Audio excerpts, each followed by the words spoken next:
Hello friends, welcome back to Angla సంహిత. ఇవాళ కూడా మనం కొన్ని తెలుగు వాక్యాలని సరిగ్గా ఇంగ్లీష్లో ఎలా మనం రాయాలో ఎలా ఎక్స్ప్రెస్ చేయాలో నేర్చుకుందాం. స్క్రీన్ మీద ఉన్నటువంటి ఈ వాక్యాన్ని మీరు పేపర్ మీద రాసుకొని వాటిని ఇంగ్లీష్లో మార్చడానికి ప్రయత్నించండి. Or else simply pause the screen and try to translate them into English. And let's begin the video.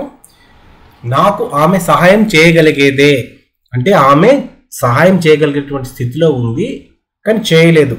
Already సహాయం చేసింది అనుకోండి, సింపుల్గా షీ హెల్ప్డ్ మీ అని చెప్తాం. She could have helped me అంటే ఆమె సహాయం చేయగలిగే స్థితిలో ఉండి కూడా నాకు సహాయం చేయలేదు. అతడు బంగారు పథకం గెలవగలిగేవాడు లేదా బంగారు పథకం గెలవగలిగేవాడే అంటే ఇక్కడ కూడా గెలవలేదు. గెలిస్తే సింపుల్గా మనం he one the gold medal అని చెప్తాం. ఆయన గెలవలేదు కాబట్టి he could have one the gold medal. కొంచెం కష్టపడి ఉంటే గెలిచేవాడు. దాన్ని గురించి నేనంత సంతోషంగా లేను. గోల్డ్ మెడల్ గెలవలేదు కాబట్టి నేను సంతోషంగా లేను.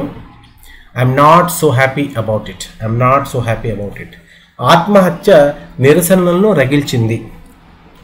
సూయిసైడ్ ట్రిగ్గర్డ్ ప్రొటెస్ట్స్ అంటే నిరసనలు. ట్రిగ్గర్ అంటే దేన్నైనా ప్రేరేపించడం, రగల్చడం, ప్రోత్సహించడం. తోటి మానవుడికి సహకరించు. Help your fellow human beings. ఇక్కడ హ్యూమన్ అని ఉంది, sorry for the spelling mistake. Fellow అంటే చాలామంది rowdy fellow, waste fellow, use fellow అంటాం కదండి. అలా ఫెలో అంటే ఏదో వెధవ అనేటువంటి అర్థంలో చాలామంది అనుకుంటారు. ఫెలో అంటే రాంగ్ అర్థం ఏమీ లేదు. ఫెలో అంటే ఒక వ్యక్తి అని అర్థం. ఈరోజు వర్షం వచ్చే అవకాశం లేదని నేను తేల్చేస్తున్నాను.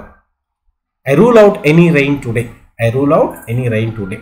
రూల్ అవుట్ అంటే దేన్నైనా నిక్కచ్చిగా తేల్చేయడం. అలాగే రూల్ అవుట్ అంటే దేని నుండైనా తొలగించడం. Suresh Raina was ruled out of the test match నుండి సురేష్ రైనాని తొలగించేశారు. నా నోరు పండింది. నోరు పండడం అంటే నోరు రెడ్గా మారడం. My mouth has turned red. ఇది కూడా టూన్ అని ఉందండి, ఇట్ ఈస్ టర్న్డ్. తనను పెళ్ళాడేటందుకు అతడు ఆమెను ఒప్పించలేకపోయాడు.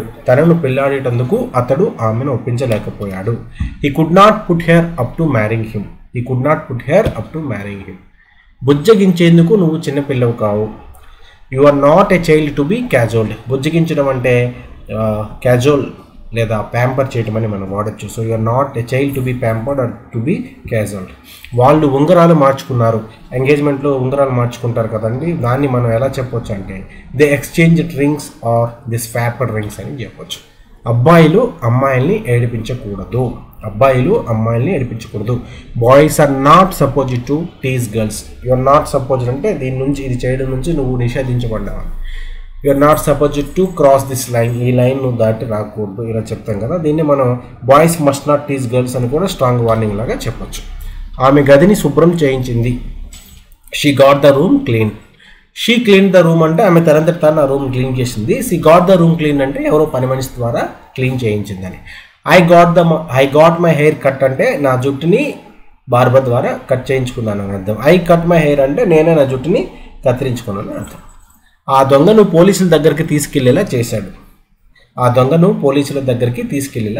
He got the thief taken to the police. అతడు ఈ సాయంత్రం వచ్చే అవకాశం ఉంది. It is likely that he will come this evening. కాస్త మా ఇంటి దాకా లిఫ్ట్ ఇస్తావా. Can you give me a lift up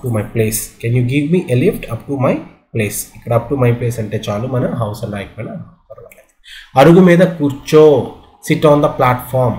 అతడు నన్ను నవ్వులు పాలు చేశాడు. He made me a laughing stock. నేను ఆయన దగ్గర చదువు నేర్చుకున్నాను. I'm being taught by him. ఇది ఈ సెంటెన్స్ ప్యాసివ్ వాయిస్లో ఉంది కాబట్టి మనం ప్యాసివ్లో రాయడం జరిగింది. I'm being taught by him. నేను వెళ్ళి ఆయన చూసి వస్తాను. I'll go see him and come back. ఈ విధంగా మనం ఇచ్చినటువంటి వాక్యాలని తెలుగులో తప్పులు లేకుండా రాయొచ్చు. మీకు ఏమైనా డౌట్స్ ఉంటే కామెంట్ బాక్స్లో టైప్ చేయండి. Please subscribe to Angla Samhita YouTube channel and keep learning English.